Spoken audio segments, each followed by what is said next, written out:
है अगर गुरुवर का सानिध्य पाना तो विद्यासागर.गुरु पर जरूर आना। लेंगे, हाथ जोड़ लेंगे सभी लोग। नमो अरहंताणं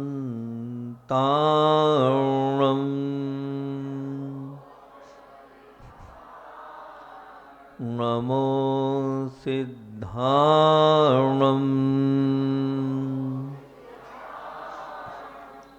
नमो आयर्याणं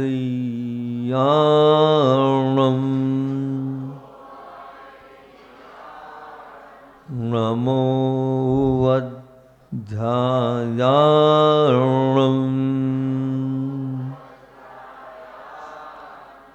नमो लोये सव्वसाहुणं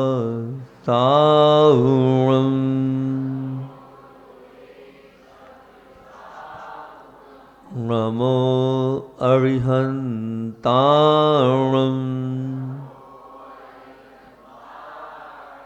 नमो सिद्धाणं नमो आयर्याणं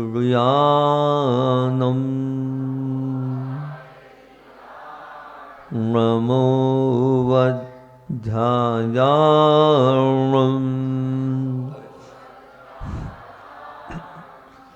नमो लोये सव्वसाहुणं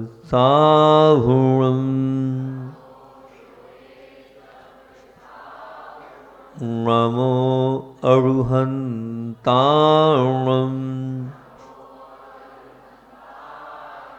नमो सिद्धाणं नमो आयर्याणं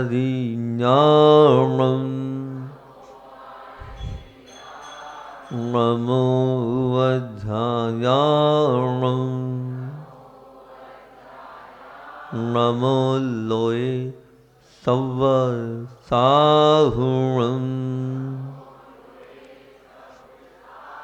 सकल गेय गायक तदपि निजानंदरसलीन सौ जिनेन्द्र जयवंत निध अरिरज रहस विहीन। बोलिए देवादिदेव 1008 मूल नायक श्री चंदाप्रभु भगवान की, वंडी मामारा के बड़े बाबा आदिनाथ भगवान की, परम उपकारी आचार्य भगवंत विद्यासागर जी महामुनि राज की, पूज्य संधान सागर जी निरंजन सागर जी महाराज की, पूज्य मुनि श्री 108 दुर्लभ सागर जी महामुनिराज। आत्म के अहित विषय कषाय पर अपना व्याख्यान चल रहा है और कल की बात को अपन पहले रिपीट कर लें। कल एक प्रमुख बात बोली थी, यदि स्वार्थ भंग के डर से क्रोध से बचा जा सकता है तो प्रेम भंग के डर से भी क्रोध से क्यों नहीं बचा जा सकता। बचा जा सकता है, प्रयास करें। कदम कदम पर मन को समाधान की शरण भूमि पर रखने की कला अगर तुम सीख लोगे तो तुम्हारा जीवन में संक्लेश का कोई स्थान रहेगा ही नहीं। और जो एक कारण था चौथा अपना शत्रु को प्रसन्न करने वाला, वो था क्रोध व्यक्ति की कीर्ति को धूल में मिला देता है। और फिर एक बहुत जिस पे प्रमुख व्याख्यान दिया था, हाँ पांचवा था, हाँ चौथा हो गया था, पांचवा था, बहुत बढ़िया, वेरी गुड। और एक बहुत महत्वपूर्ण बात पर विशेष आपका ध्यान दिया था कल हमने, समस्त तनावों का मूल, क्योंकि क्रोध तो अपन ने बहुत क्रोध के विषय लिए थे, तनाव भी बात आ रही थी। तनाव का मूल क्या है, तो तनाव के मूल हमने दो बताए थे, असहयोग और अस्वीकार भाव, यही मूलतः तनावों के मूल हैं। अब अपन आगे चलते हैं। बात थी अपनी, कल हमने बता भी दिया था कि हम कौन से शत्रु की बात करेंगे, छठवें नंबर के शत्रु की। दुश्मन को प्रसन्न करने वाला, अगर वो शत्रु को प्रसन्न करने वाला क्या है, छठवें नंबर का हमारा नंबर है। छठवें नंबर में हमने बता भी दिया था, बताओ क्या बताया था कल। हाँ, क्रोध हमारे मित्रों की संख्या को कम कराने वाला होता है। क्रोध के माध्यम से हमारे मित्र कम होते चले जाते हैं। हमने कल असहयोग को पढ़ा था, सुना था। असहयोग का रवैया ये क्रोध की देन है। असहयोग का रवैया ये क्रोध की देन है। और जहाँ असहयोग की वृत्ति आएगी तो वहाँ संबंध टिकाना, क्या संबंध टिक पाएंगे? बिल्कुल नहीं, वहाँ तो संबंध टिकते ही नहीं है, टिकेंगे ही नहीं। वैसे ही क्रोधी के मित्र अपने आप ही कम होते जाते हैं। मित्र ही नहीं, एक ध्यान रखना, जो उसके खुद के जो आत्मीजन हैं वो भी अपने आप कम होते। आत्मीजन से तात्पर्य जो उसके रिश्तेदार हैं, जो उसके बहुत ज़्यादा करीबी हैं। मतलब ये होता है कि घर में रहने, आप घर में रह रहे हैं, एक छत के नीचे रह रहे हैं, एक छत के नीचे रहने के बाद भी अगर आपके अंदर क्रोध है तो आपका बेटा भी आपसे कतराएगा, आपकी पत्नी भी आपसे कतराएगी, आपके भाई भी आपसे कतराएंगे। मतलब आपके आत्मीजन तो वो होते हैं जिनसे खून का रिश्ता होता है, वो खून के रिश्ते वाले भी आपके साथ उठना बैठना पसंद नहीं करेंगे। ये क्रोध है। मित्रों की संख्या तो छोड़ दो, मित्र तो दूसरे होते हैं, कभी कभी मिलते हैं, लेकिन जो हमेशा रहते हैं, जो आपके सब कुछ हैं, वह भी आपसे कन्नी काटेंगे। कन्नी काटना बोलते हैं मतलब आपसे दूर रहना का प्रयास करेंगे, आपके पास बैठने का प्रयास नहीं करेंगे। यह है क्रोध का फल। क्रोधी व्यक्ति किसी के पास अगर जाता है ना तो सामने वाला अपने आप वहाँ अगर पहुँच भी गया तो वो खड़ा नहीं रहता, भैया कौन मगजमारी करे, वो वहाँ से निकल जाता है। और मान लो अगर कोई अनजान व्यक्ति उनके पास आ भी जाए तो वो टिकता नहीं है, वो समझ जाता है 2, 5, 10 मिनट में सामने वाले के व्यवहार को, और वो वहाँ से वो रफू चक्कर हो जाता है। ये क्रोध है। ये क्रोध जो है इस प्रकार का है, किसी को अपना नहीं बनाता है और जो अपने होते उनको भी तोड़ देता है। कैसा क्रोध है ये? मतलब जो किसका काम करता है? कहते हैं कि क्रोध जो है वो केची का काम करता है। केची जो होती है ना, वो संबंध, वो क्या करती केची? केची हमेशा ध्यान रखना, वो केची हमेशा काटने का काम करती है, केची जोड़ने का काम नहीं करती। तो क्रोध कह लो, केची कह लो, एक ही बात है। क्रोध करना मतलब केची का काम करना। आपके अपने मित्र, आपके अपने संबंधी, आपके अपने खूब प्रेमी भी टूट जाएंगे। वो सुई का काम नहीं करती, सुई का काम तो प्रेम करता है। सुई हमेशा ध्यान रखना वो क्या करेगी? वो जोड़ने का काम करेगी। तो क्रोध केची का काम करता है और प्रेम सुई का काम करता है। इस बात को अपने जीवन में लिख लेना। क्या लिखना है? क्रोध काटने का काम करता है, केची का काम करता है, और प्रेम स्नेह वात्सल्य सुई का काम करते हैं, जोड़ने का काम करते हैं। किसी चीज़, कोई चीज़ अगर कोई कपड़ा फट जाता है तो आप सुई धागे से ही सिलते हो ना। आज जो कपड़े पहने वो भले मशीन से सिलें लेकिन सुई के बिना नहीं सिले हैं। मतलब बहुत सारे टुकड़ों को जोड़ने का काम सुई धागे ने किया है। तो बस बहुत सारे हृदय को तोड़ने काम अगर करना है तो प्रेम और वात्सल्य को स्थान देना होगा। दूसरी बात, एक अच्छी बात बोलता हूँ, हो सकता है उससे आपको और समझ में आए। जैसे मान लो कोई कोमे में पड़ा है व्यक्ति, मात्र श्वास ले रहा है और श्वास छोड़ रहा है, तो आप क्या कहोगे? इसके जीवन का कहना मतलब इसका जीवन जीवन ही नहीं है, ये तो जीवन का अपमान है एक प्रकार से। क्या जीवन इसका? क्या जीवन? बिस्तर पे पड़ा है, श्वास ले रहा है और श्वास छोड़ रहा है, कोई मतलब नहीं है इसके जीवन से। मैं यही कह रहा हूँ कि जहाँ कोई ना हमारा और ना हम किसी के, ना हमारा कोई और ना हम किसी के बन सके, वैसे ही क्रोधी का जीवन भी तो ऐसे ही है, ना किसी का वो ना उसका कोई। वो जो बिस्तर पे पड़ा है ना कोमे में, उसके जैसा जीवन है इसका भी। जब आप उसके जीवन को कहते हो व्यर्थ है जीवन, तो यहाँ भी कहना चाहिए कि वो आप कहते हो कि ये तो जीवन का अपमान है, वो वहाँ बिस्तर पे पड़ा है, वो तो जीवन का अपमान है। इसी प्रकार मैं आपसे कहता हूँ कि क्रोधी व्यक्ति का जब कोई अपना नहीं होता है, ना कोई वो किसी का ना उसका कोई, तो उसका जीवन भी उसी प्रकार है, उस कोमे में पड़े हुए व्यक्ति की तरह। ना उससे कोई बोलना पसंद कर रहा है, ना उससे व्यवहार करना पसंद करना है, ना उससे रिश्तेदारी करना कोई पसंद कर रहा है, ना उससे मित्रता का व्यवहार करना पसंद कर रहा है। तो वो और वो एक ही है।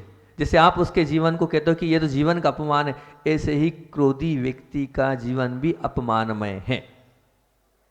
ऐसे ही क्रोधी व्यक्ति का जीवन भी अपमानमय है। ये मान के चलना, वो कोमे की तरह ही वो क्रोधी व्यक्ति है जिसका कोई अपना नहीं, किसी को अपना बना नहीं सकता है, और अपने वाले भी उससे दूर होते चले जाते हैं। ये व्यथा है क्रोध की, ये कहानी है क्रोध की। एक इस व्यथा को लेकर एक कवि ने बहुत अच्छी लाइनें लिखी, वो मैंने कहीं से उतारी है, मतलब कहीं से पुस्तक में पढ़ने को मिली तो उसको मैंने लिख लिया था। वो आज मैं आपके सामने लाइन आपको सुनाता हूँ। छोटी सी 2 पंक्तियाँ हैं, एक कवि के माध्यम से लिखी इस व्यथा को लेकर, जो बिल्कुल सार्थकता है। क्यों किसी पाषाण हृदय पर, क्यों किसी पाषाण हृदय पर, क्यों किसी पाषाण हृदय पर होता नहीं असुरों का असर। क्यों किसी पाषाण हृदय पर होता नहीं असुरों का असर। हे कुदरत, हे कुदरत तुम्हारे झरने तो पत्थर में भी फूटते हैं। हे कुदरत तुम्हारे झरने तो पत्थर में भी टूटते हैं। मतलब झरने जो है कायम है, पत्थर से भी फूटते हैं। तो क्या कहना चाहते हैं, मतलब पत्थर से भी गया बीता क्रोधी का जीवन है। वो पत्थर तो ध्यान रखना, आप आज वही काम करने जा रहे हैं। आज आप उन्हीं पत्थरों को तोड़कर मीठा मीठा जल आपके बंडी मावरा में आज से उसकी शुरुआत हो रही है। बहुत अच्छी बात है कि वो पत्थर भी क्या देगा, मीठा मीठा जल देगा। और किसके लिए, आप लोगों के लिए देगा, ताकि आप लोगों का धर्म का निर्वाह हो। क्योंकि सबको प्रतिमाएं लेना है, सबको आगे बढ़ना है। और सबकी शिकायत ये थी कि हमें पास में कुआं तो है, अभी मैं मतलब मुझे बड़ी वो विकल्प रहा कि देखो हम आए, चौका लग रहा है, सब चौका लग रहा है, कहीं ऐसा नहीं कि नहीं लग रहा है। थोड़ी सी दूर जाके आए स्टेशन, स्टेशन कोई बहुत दूर नहीं है, पूरा इतने से में 4 गली में तो पूरा बामोर आएगा, और यहीं सामने स्टेशन पे वो वहीं पे वहाँ कुआं आएगा। पर नहीं, अब बहाना तो चाहिए ना। प्रतिमा महाराज जी बार बार प्रेशराइज कर रहे हैं, तो अब सब मालूम है क्या, आप पहले कुएं की व्यवस्था कर दो, आप पहले कुएं की व्यवस्था कर दो, चिंता नहीं करो। बड़े बाबा सबकी सुनते हैं, आपकी भी सुन लिए। तो आज वो योग आया, संयोग आया और कुएं का काम हो रहा है। और कुएं का काम भी मतलब बताऊं, सबसे बड़ा तो हमें क्या, हमारे प्रिय महाराज आप सबको मालूम है कौन है, आगम सागर जी, ठीक है ना। और वो आगम सागर जी का विशेष था कि यहाँ मंदिर पे बाद में पहले कुआं खोदे। मैंने कहा चिंता नहीं करो, पहले कुआं ही खोदेगा। तो जो लोग महाराज जी पास जाएं बोल देना, हाँ महाराज जी ने आपकी बात मानी है और कुएं का काम आज से प्रारंभ हो रहा है। और सुना है जो लोग यहाँ से जाते सबसे पहले वो यही बोलते थे, क्यों कुएं का क्या हुआ, उनको बहुत चिंता थी यहाँ की, कुएं का क्या हुआ। तो आज आप सबके लिए और सबसे बड़े सबके साथ साथ बड़े बाबा के अभिषेक के लिए आज अपन यहाँ कुएं का प्रारंभ कर रहे हैं। और पूरा बहुत अच्छा कुआं रहेगा और खूब अच्छा पानी भी निकलेगा। अपन तो ऐसी बहाना भाव, उसमें साल भर पानी रहेगा, मीठा पानी रहेगा। और उसमें आपको क्या करना है, आपको भी अपना पूरा पूरा सहयोग करना है। महाराज जी ने भी हाल बताइएगा। अभी बात हालांकि ये मेरे को नहीं, महाराज जी को ही बोलना था, लेकिन अब प्रकरण निकल गया तो बोल रहा हूँ। इसलिए महाराज जी को पहले आप बोल देना भैया। तो आप लोगों को पूरा सहयोग उसमें करना है, कुएं वाले कार्य में। क्योंकि हजारों वर्ष के लिए ये मान के चलना, जब तक वो मंदिर रहेगा तब तक वो कुआं रहेगा, तब तक उस कुएं में से जल निकलेगा और बड़े बाबा का उससे अभिषेक होगा। तो अब उसका पुण्य आपको लगेगा, प्रतिदिन अभिषेक होगा। और आपके माध्यम से अगर कुआं बना है, आपकी राशि का उसमें उपयोग हुआ है, तो उसको आपको बिल्कुल छठवां हिस्सा तो मिलना ही है। तो पीवर पुण्य का काम है ये, वो आपको करना ही चाहिए। तो इस प्रकार से क्या बात चल रही थी अपनी चल रही थी, कुदरत तुम्हारे झरने तो पत्थर से भी फूटते हैं। मतलब पत्थर भी हालांकि बहुत कठोर होता है, लेकिन उस पत्थर से भी क्या निकलता है, जल निकलता है। परंतु आप इतने कठोर हृदयी हैं कि आपके अंदर से उन आंसुओं का भी असर नहीं पड़ रहा है। अगर सामने वाला कोई रो रहा है तो रोने के बाद भी आपका हृदय पिघलता नहीं। इस प्रकार के पत्थर से बना हुआ आपका हृदय। जबकि ये जो दूसरा हमारा पत्थर है वो तो मीठा मीठा जल निकाल के देगा, लेकिन आपका ऐसा हृदय रूपी पत्थर है कि किसी के आंसू भी आप पर असर नहीं कर रहे। मतलब पत्थर से भी गया बेटा किसका जीवन होता है, क्रोधी का जीवन होता है। वो क्रोधी का जीवन ऐसा होता है, ईर्ष्या, बेर, हिंसा, ये 3 खतरनाक तत्व तो रख के रखना, क्रोधी के पास रहते ही रहते हैं। और एक बहुत बड़ी बात बोलता हूँ आपसे, पशु तो शायद अपने बल के सहारे अन्य पशुओं पर आक्रमण करता है। पशु जो है ना, वो काय से अपने बल के सहारे दूसरों पर आक्रमण करता है। पर ध्यान रखना, जिसके पास क्रोध होता है ना, क्रोध बल मतलब क्रोधी जो होता है वो बल के साथ क्या क्या करता है, छल के साथ, बल को तो साथ रखता है, साथ साथ में छल को भी रखता है। बल और छल दोनों का प्रयोग करता है कौन, क्रोधी। क्रोधी जो है वो छल करने में पीछे नहीं हटता है। क्रोधी के पास किस प्रकार से वो छलेगा पता नहीं, बस अब उसने जो क्रोध किया है वो विजय होना चाहिए। उस विजय के लिए बल तो लगा ही रहा है वो, और छल भी साथ में लगाएगा। मतलब क्रोधी के साथ बल और छल दोनों होते हैं। पर फिर भी क्या पता क्यों हम क्रोध से हटते नहीं। मान लीजिए जैसे मान लो आप आग से बचते हैं, आग सामने है तो आप आग से बच जाएंगे, नहीं नहीं जल जाएंगे हम।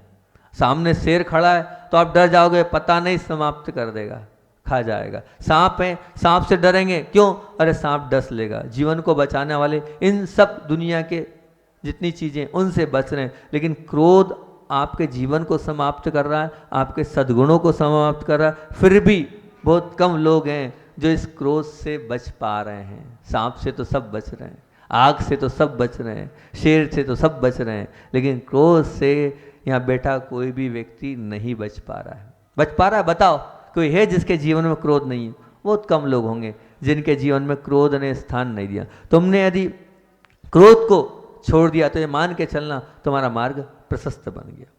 और भी एक क्रोध की अच्छी बात बताता हूँ, अगर आप इस उदाहरण से शायद और आप समझ सकते हो।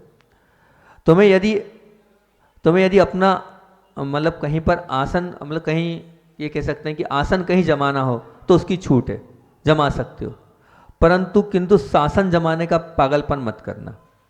थोड़ा सा घुमावदार बात है, अभी समझा दूंगा तो समझ में आ जाएगी क्या कह रहा हूँ। सुनो, तुम्हें यदि अपना आसन कहीं जमाना पड़े तो जमा लेना, तुम्हें कभी कहीं अपना आसन जमाना पड़े तो जमा लेना, किंतु शासन जमाने का प्रयास मत करना।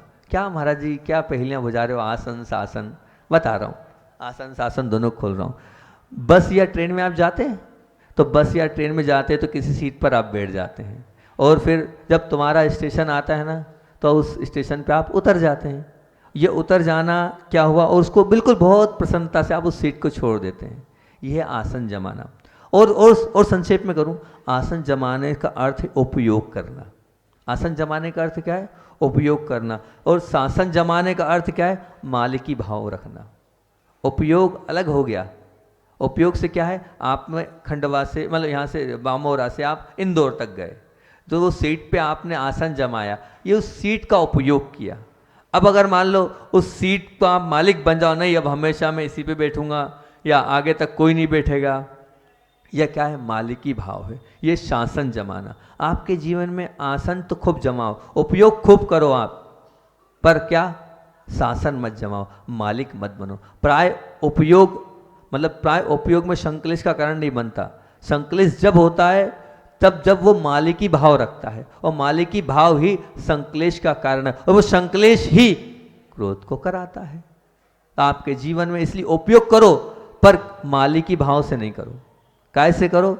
अगर मालिकी भाव से करोगे तो संक्लेश बढ़ेगा। वो जो आपने उपयोग किया, उपयोग करने के बाद उसमें ही आपका लगा रहा है कि अब तो ये मेरा है, जहाँ मेरापन आया, जहाँ मालिकपन आया वहाँ बस फिर दूसरा अगर उस पर कुछ भी थोड़ा सा भी हाथ रखेगा तो आप संक्लेश करोगे, क्रोध करोगे। और जैसे मान लीजिए एक और अच्छे से इसको उदाहरण से और समझाते हैं। मान लीजिए कि आप किसी बगीचे में गए। अब बगीचे में आप गए, बगीचे में आप गए तो वहाँ पे बहुत बड़े बड़े फूल थे। अब फूल की आपने सुगंध ली, और सुगंध लेते हुए आप बाहर निकल आए, और वहीं पर अगर आपने मान लो वो जो बगीचे में गए थे अब फूल तोड़ने लगे। अब वो फूल तोड़ने लगे, और फूल तोड़ोगे तो क्या होगा? अब वही तो संघर्ष का कारण बनेगा, माली आपसे लड़ने लगेगा, ए भैया फूल कैसे तोड़ रहे हो? मतलब उपयोग करने के लिए मनाही नहीं है, आप निकलो, वो जो सुगंधी उस महक को लो, लेकिन फिर आपने क्या? अब माले की भाव लगाने लगे, वही संघर्ष का कारण बनेगा। मतलब केवल आसन जमाने से कुछ नहीं, लेकिन आप आसन के बाद क्या वो जो माले की भाव लगा रहे हो वो आपको तनावग्रस्त करते ही चले जाएगा। उपयोग में कहीं कोई बाधा नहीं है, कहीं कुछ भी नहीं होने वाला। विरोध तो कब होगा, व्याकुलता तो कब होगी? जब आप स्वयं उसमें माले की भाव रखोगे। कभी कभी ऐसा भी होता है कि अगर किसी का बहुत पुण्य प्रबल हो, कोई ताकतवर हो, और वो अगर किसी चीज़ पे मालिकी रखता भी है तो आप क्षमता कम है तो आप उसका विरोध नहीं कर पा रहे हो। हालांकि वो चीज़ सबकी हैगी, लेकिन क्या कर सकते हैं? नहीं कर पा रहे हम विरोध उसका। परंतु ध्यान रखना, विरोध करें या ना करें, लेकिन कुछ ना कुछ मन में लोगों के उसके प्रति जो है उद्वेलना तो रहेगी, उसके प्रति देशभाव तो रहेगा, उसके प्रति अंदर से कटुता तो रहेगी, ये मान के चलना उसके अंदर रहेगा ही रहेगा। क्योंकि अगर आप चाहते हो कि हाँ संक्लेश नहीं बढ़े तो क्या करना है? हमें उपयोग करना है, मालिकी भाव नहीं लगाना। आज हम लोग जैसे हमारा साधु जीवन है, इस साधु जीवन को हम जी रहे हैं। ये धर्मशाला का हम क्या कर रहे हैं? उपयोग कर रहे हैं। सिर्फ आसन लगाकर यहाँ बैठे हैं, हमारा यहाँ शासन नहीं हैगा। मालिक की भाव नहीं है यहाँ पर इस धर्मशाला पे। है क्या बताओ, है क्या? नहीं है। नहीं तो भैया आप हमें नमोस्तु करना बंद कर दोगे। अगर यहाँ पे हमने शासन चालू कर दिया और मालिक की भाव लगा दी कि हाँ ये तीनों महाराज जी की धर्मशाला हो गई, नमोस्तु ही बंद कर दोगे ना। तो हम सावकों के सामने प्रवचन अवश्य कर सकते हैं कि हाँ प्रवचन कर दिया, हम समझा देंगे, आपको बता देंगे प्रतिमा ले लो ये कर लो, परंतु आग्रह थोड़ी करेंगे। अब आप लोगों को रोज़ हम पीछे के लिए बुला रहे हैं, आ जाओ भैया आ जाओ, तो एक आग्रह करेंगे, मतलब भैया देख लो सुधर सकते तो बहुत अच्छी बात है, सब आ जाओ, जितने लोग आओगे आ जाओगे। अभी एक और विडम्बना फैल गई, महाराज जी का पर्चा बहुत कठिन है और नियम बहुत कठिन है। एक अलग अफवाह फैल चुकी है और अतोत्साहित लोग हो रहे हैं। कल आए थे बोले महाराज जी फेल हो रहे हैं लोग। मैंने क्यों फेल हो रहे हैं, क्या बात है कि हम तो सबको खुला ऑफर दे रहे हैं, सब आओ। तो बोले नहीं वो पर्चा जो लोग यहाँ से जाते हैं वो सब लोगों से बोलते हैं बहुत कठिन है बहुत कठिन है बहुत कठिन है। तो भैया मैं तो सामने वाले को देखता हूँ कि सामने वाला कितनी उम्र वाला है, वो क्या पाल सकता है और क्या कर सकता है। मान लो परसों 72 वर्ष के वो आए, अब 72 वर्ष 73 वर्ष की उम्र है उनकी, तो मैंने उनसे ये कहा कि इतनी आपकी उम्र रहेगी तो आपको प्रतिमा लेना चाहिए। आप प्रतिमा लोगे तब आप इसके पात्र हो। 73-74 इतनी उम्र हो रही है, इस उम्र में क्या ब्रह्मचर्य मत। अब तो ये अब जैसा पात्र होगा उसको वैसे हिसाब से तो करेंगे ना। अब मान लो कोई युवा आएगा तो उसको ऐसा थोड़ी कि हम भैया प्रतिमा ले लो तुम तो तुमको देंगे हम, नहीं, उसको उसके हिसाब से व्रत देंगे, उसको भी तो समझेंगे, उसकी समस्या को भी समझेंगे। ऐसे हार्ड एंड फास्ट नहीं होगा, हम रोब नहीं चलाएंगे, आदेश नहीं चलाएंगे, उसकी समस्या समझेंगे और उसको समझेंगे। अब संजू भी हमारे आ गए, अब दिन भर मंदिर में रहते हैं तो उनके साथ कोई समझौता नहीं करेंगे हम। अरे अतुल सागर जी हमारे इतने प्रिय महाराज और उनके बड़े भैया, उनके साथ क्या समझौता करे, जाओ अपने घर से इतने बड़े त्यागी व्रती निकले हैं, साधु परमेश नहीं। आपको तो पूरा सुनना पड़ेगा और समझना पड़ेगा। आपके लिए कोई छूट नहीं, बाकी दूसरों के लिए तो हम छूट दे ही रहे हैं। जितनी जैसी छूट होगी वैसा हम एडजस्टमेंट करेंगे, पर संजू भाई के लिए करेंगे क्या? करना चाहिए क्या? गलत बात है ना, इनको तो पूरा पालना चाहिए। हाँ, और लखपति जी के लिए तो आप घबराइए मत। हम किसी प्रकार से ऐसा नहीं है कि आपको बांधेंगे। हमने उस दिन भी कहा था आप बंधेंगे हमसे, हम आपको नहीं बांधेंगे। मतलब आप बंधेंगे मतलब आप अपने आप लेना नियम, कोई जोर जबरदस्ती वाला मामला नहीं रहेगा। जितने में जैसे आपको सुविधा हो, लेकिन जुड़ो। आपको जुड़ने का मौका मिला तो जुड़ो, बहुत अच्छी बात है। अपना जीवन कब तक उसी में चलाओगे? कुछ तो आगे बढ़ो। कब तक उसी क्लास में पढ़ते रहोगे? कुछ आगे तो बढ़ो। आप, मैं पहले भी कहता था उसी क्लास में पढ़ने वाले को आप कहते हो बहुत बड़ा बेवकूफ़ है, वहीं के वहीं फेल हो रहा है हर साल। अब इतने साल से उसी क्लास में हो, वहीं के वहीं हो, सिर्फ मंदिर ही आते हो, अभिषेक पूजन नहीं कर रहे हो, या अभिषेक पूजन ही कर रहे हो और दूसरा आगे बढ़ नहीं रहे हो। आगे बढ़ो, आगे बढ़ने में सार्थकता है, वहीं के वहीं रहने में सार्थकता नहीं है ना। तो अपन चल रहे थे, फिर क्या, अब मान लीजिए उपकरण है, हमने इस जो भी हमारे उपकरण है, अब उस उपकरण में हमने अधिकार भाव रखा और उसको सब कुछ अपना माना, तो क्या होगा? हमारे मूल गुण नहीं रहेंगे। नहीं, हमें उसका उपयोग करने का तो अधिकार है, लेकिन उस पर स्वामित्व का अधिकार नहीं है। मतलब ये शाश्वत सत्य है, इस शाश्वत सत्य को हमें स्वीकार करना पड़ेगा। क्या स्वीकार करना पड़ेगा? कि हमें, अगर हम उपयोग करेंगे तो हमारा जीवन प्रसन्नमय रहेगा, और हमने अगर उपयोग ना कर कर, आसन वाली बात ना कर कर शासन वाली बात कर ली, तो हमारे जीवन में भी प्रसन्नता समाप्त हो जाएगी। आज हम प्रसन्न हैं, खुश हैं, कर्मों की निर्जरा कर रहे हैं, वो किसके कारण कर रहे हैं? क्योंकि हमने उपयोग की भावना रखी है, आसन की भावना रखी, शासन की भावना नहीं रखी। जहाँ शासन की भावना रखेंगे वहाँ सब धूमिल हो जाएगा, सब कुछ समाप्त होता चले जाएगा। मतलब ये बहुत गंभीरता पूर्वक मतलब सोचने योग्य बात है कि जहाँ जहाँ स्वामित्व भाव आया है, जहाँ जहाँ मालिक की पना भाव आया है, जहाँ जहाँ अपने अधिकार की बात हुई है, वहाँ वहाँ क्रोध ने जन्म लिया है। वहाँ किसने जन्म लिया? क्रोध ने जन्म लिया है। और क्रोध जहाँ जन्म लेगा तो निश्चित तौर से वो सबका सर्वनाश करेगा ही करेगा, है ना। केवल आसन, अब आप बोलोगे महाराज जी आप बार बार बोलते रहे हो ये करना बहुत कठिन है, जिस प्रकार के आप बोल रहे हो कि महाराज जी आसन वाली बात करो, उपयोग वाली बात करो और शासन वाली बात नहीं करो। लेकिन आज का जो संसार है वो ऐसा नहीं है। वहाँ तो प्रभुत्व होना चाहिए, वहाँ तो हमें अधिकार की बात करना चाहिए, वहाँ तो हमें सब कुछ अपना बनाने की बात करनी चाहिए। तो आप ये बताओ, अपना अधिकार सब कुछ कर रहे हो आप, जो चीज़ अपनी नहीं उस पर अधिकार आप जमा रहे हो, वो आप साथ लेके जाओगे क्या? साथ लेके जाओगे? उसी चीज को अगर सब लोगों ने मिल बांट कर उसको कर लिया उपयोग, तो क्या बिगड़ जाएगा आपका? कुछ बिगड़ जाएगा? नहीं बिगड़ेगा ना। तो क्यों आप अपना मालिक बन के अपना अधिकार जमा रहे कि सब कुछ मेरा ही है, जबकि वो चीज़ तो सबकी हैगी। अब मैं इनडायरेक्ट बोल रहा हूँ, डायरेक्ट बोलना ठीक नहीं है, आप समझ जाओ तो बहुत अच्छी बात है। वो चीज़ तो सबकी है, उपयोग सबको करना चाहिए। अगर आप उसमें अपना मालिकी भाव कर रहे हो तो मान के चलना आप अपना अंत करते जा रहे हो। अब अगली बात है अपनी 6 हो चुके कारण, है ना। 7वां कारण 6 हो गए ना, शत्रु को प्रसन्न करने वाले 6 कारण हो गए। और टाइम आज हमें जल्दी समय मिल गया था, है ना, हो गया समय तो हो गया है। 6वां है, 6वां 7वां कारण अपन देख लेते हैं और फिर उसको अच्छा हाँ 7वां कारण अपन देख लेते हैं। 7वां कारण क्या? 6 हो चुके हैं ना, 7वां कारण। 7वें कारण को मैं रख देता हूँ। अच्छा, 7वां कारण मैं रख देता हूँ। 7वें कारण के बाद मेरे को इतना बता दो कितनी देर हुई, तो उस हिसाब से मैं बोल दूँ मेरा। हाँ 7वां कारण आपको मैं बता देता हूँ। 7वां कारण कौन सा आएगा? 6 हो चुके हैं, एक बार 6 को रिपीट करो। कौन करेगा 6 को रिपीट? फिर 7वां बताता हूँ मैं। कोई नहीं बता पा रहा, सब देख रहेंगे। कौन बताए जल्दी, समय थोड़ी इतना। हाँ बोलो बोलो। पहला हैगा चेहरा, दूसरा हैगा हाँ सतत दुखी होना, तीसरा हैगा भयभीत रहना, चौथा हैगा हाँ दुश्मन। एक जना बोलो ना। धन की अल्पता, 5वां, 6वां, अब आ रहा है 7वां, अंतिम और आखिरी।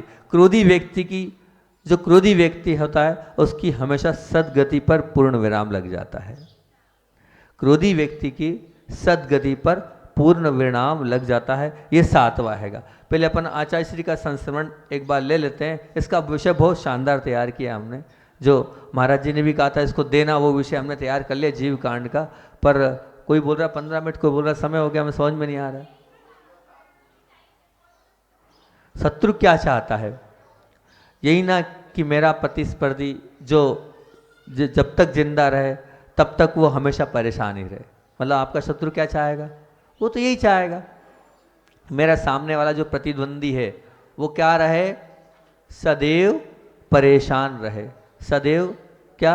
हमेशा दुख और कष्ट का अनुभव करे। तो और वो ये चाहता है यहाँ तो परेशान रहे, आने वाली गति में भी, मरने के बाद भी परेशानी हो। यहाँ तो परेशान रहे लेकिन आने वाली जो अगली गति बनेगी ना उसमें भी परेशान रहे वो। ये उस शत्रु के भाव होंगे, ये आपके दुश्मन के भाव होंगे। और इसकी पूर्ति आपका क्रोध करता है। दुश्मन की ये इच्छा भी पूरी करने की अगर किसी तत्व में ताकत है तो वो तत्व है क्रोध।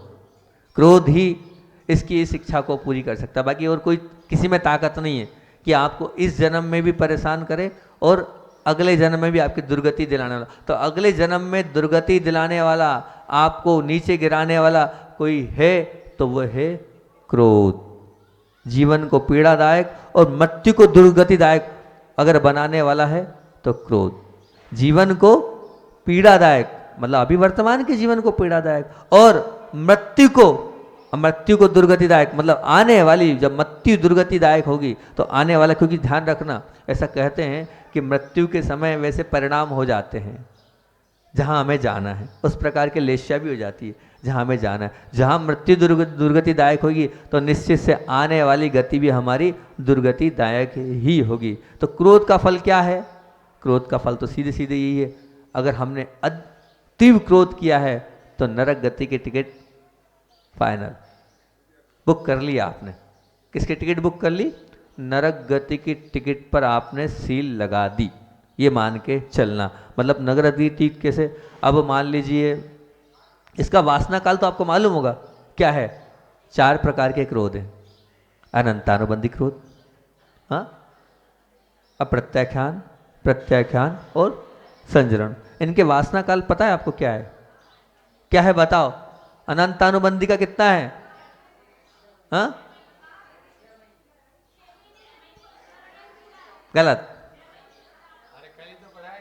हाँ तो अच्छा पढ़ा है फिर भी नहीं बता पा रहा है, बताओ आप पढ़ा कैसे रहे हो? नहीं तो जो आए जो तो इनसे पूछो कितने आते हैं उसमें, अच्छा इसमें कम आते हैं। वो वाली दूसरी आती है। अच्छा अच्छा देखो वो शिफ्टिंग अलग। छः, आप सुनो, संजलन का कितना है? अंतर मुहूर्त।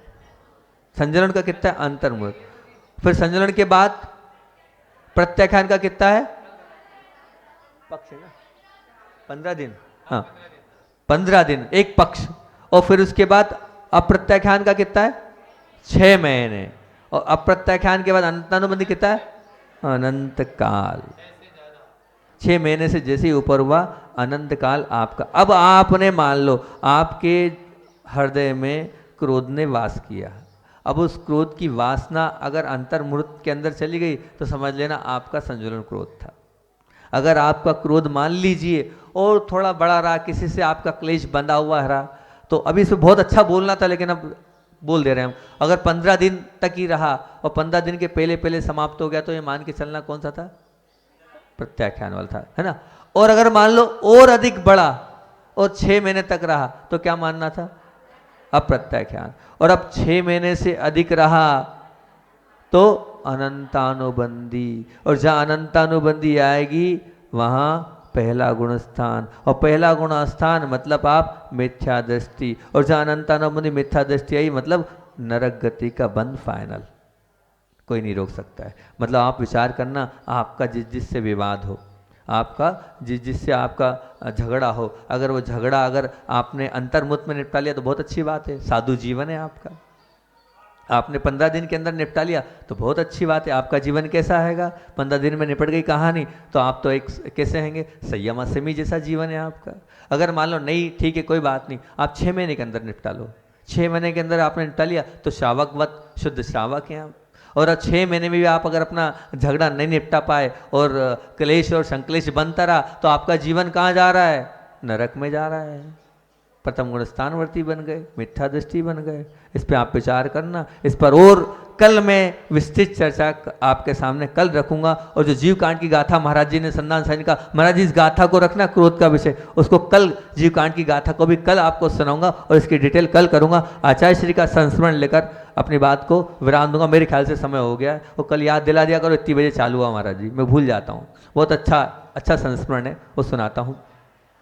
प्राय आचार्य श्री के पास सभी लोग जाते हैं, गृहस्थ सांसारिक प्राणी भी जाते हैं और आध्यात्मिक लोग भी जाते हैं। और आचार्य श्री के चरणों में जो जाता है सबका भला होता है। सबका भला होता है मतलब जो संसार की इच्छाओं को लेके जाता है उनका भी भला होता है, और जो अध्यात्म के लिए हम जैसे लोगों वो भला होता है। कैसे? आचार्य श्री जहाँ चल जाए वहाँ आप लोगों को मालूम है जंगल में मंगल हो जाता है। और जब जहाँ जाते हैं तो बहुत सारे बेरोजगार लोगों को रोजगार मिलता है। मतलब जब देखना आप बाहर बहुत सारी दुकानें मिलेगी आपको, कहीं फ़ोटो की दुकान, कहीं फल फ्रूट की दुकान, कहीं सब्जियों की दुकान, तो कहीं किसकी आपकी वो सामग्रियों की प्लास्टिक की दुकान, गिफ्ट्स की दुकान, बहुत सारी दुकानें रहती। मतलब उन लोगों की भी रोजी रोटी आचार्य श्री के आभा मंडल में पलती है। और अच्छा है, बहुत अच्छी बात है। बहुत पुरानी घटना आचार्य श्री की सुना रहा हूँ मैं। हुआ एक बार ये कोनी जी की घटना है। ये कोनी जी में आचार्य श्री जी जंगल जा रहे थे और लगभग 30-35 साल पुरानी घटना होगी। सन तो हमें याद नहीं, हमने पढ़ा है वो आपको सुना रहे हैं, हमारे सामने की घटना नहीं है, हमने पढ़ी है कि वो बता रहे हैं। तो आचार्य श्री जंगल जा रहे थे, जंगल जाते बहुत अच्छा आपको बहुत मोटिवेट मिलेगा इस संस्मरण से। जंगल जा रहे जाते जाते उनकी निगाह एक दुकान पर पड़ी जिसमें कैसेटें थी, सीडीज़ मतलब कैसेटें वगैरह थी और बड़ी बड़ी फ़ोटो टंगी थी। आचार्य श्री ने फ़ोटोओं को ऐसी तिरछी निगाह से देखा और आगे बढ़ गए। आगे बढ़ गए, आगे बढ़ते उस पूरे हो सकता है जो भी चिंतन चला वो फ़ोटो थी एक सांप, और सांप के साथ आचार्य श्री जी आशीर्वाद देते हुए, आशीर्वाद दे रहे हैं सांप को, वो सांप सामने हैगा और आचार्य श्री आशीर्वाद दे रहे हैं। वो फोटो देखते हुए आते वक्त उनने कुछ नहीं देखा, उस दुकानदार को देखा, उनसे बोला इशारा किया इस दुकानदार को वहाँ ले आओ। वहाँ तो बात करते नहीं आचार्य श्री रास्ते में, लेकिन जो साथ में चल रहे थे उनसे ये कहा ये सज्जन को वहाँ तक ले आओ। अब वो मंदिर में आए, मंदिर में वहाँ बैठे और मंदिर में आने के बाद तो संजन बड़ा घबराया, सर आचार्य श्री ने क्यों बुलाया, क्यों बुलाया, क्यों बुलाया, क्या बात है? आचार्य श्री ने बोला ये जो फोटो है जो आपने देखा जिसमें हम भी थे और सांप भी थे आशीर्वाद देते हुए, ये फ़ोटो कैसे बनी, क्या आपने खींची है क्या? तो वो बड़ा प्रसन्न, चलो आचार्य श्री खुश हो रहे हैं। तो बड़ा वो हुआ। हाँ आचार्य जी वो तो अपने दिमाग का कमाल है महाराज जी, कंप्यूटर से बन गई है वो, आपने आशीर्वाद तो नहीं दिया पर मैंने वो फोटो बनवा ली। आचार्य श्री ने कहा देखो आप बहुत गलत कर रहे हो, आप बहुत गलत कर रहे हो, जो चीज़ हुई नहीं उस चीज़ को आप कर रहे हो। जब मैंने किसी सांप को ऐसा आशीर्वाद दिया ही नहीं, ना सांप इस प्रकार से मेरे सामने बैठा था, आपने कंप्यूटर से इस प्रकार से फोटो बनाई है, ये गलत है, आप ये पाप कर रहे हो, ये पाप का काम है, असत्य है, ये सत्य नहीं है, इस फोटो को अब मत बेचना, इस फोटो को अब मत बेचना।